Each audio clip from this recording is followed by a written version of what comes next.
कुठल्याही निवडणुकीमध्ये मी पाहिलेला नाही आणि मग याबद्दल आपणा सर्वांचं जेवढं जाहीर कौतुक करावं, जेवढं आपलं अभिनंदन करावं, जेवढं व्यासपीठावरच्या माझ्या कार्यकर्त्यांचं अभिनंदन करावं तेवढं थोडं आहे.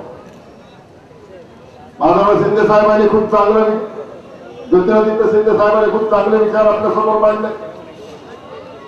खरं म्हणजे विधानसभेची निवडणूक आहे, ही राज्याच्या निवडणूक आहे, राज्याला आपला एक प्रतिनिधी पाठवायचा आहे.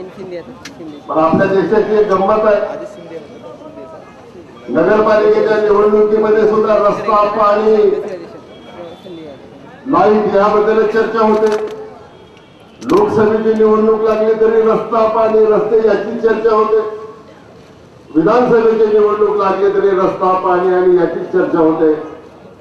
या चर्चा महत्वाच्या आहेत, हे विषय महत्वाचे आहेत. पण तरी सुद्धा सुजात मतदार बंधूंना माझी विनंती राहणार आहे की थोडासा फरक आपण प्रत्येक निवडणुकीचा त्या ठिकाणी केला पाहिजे.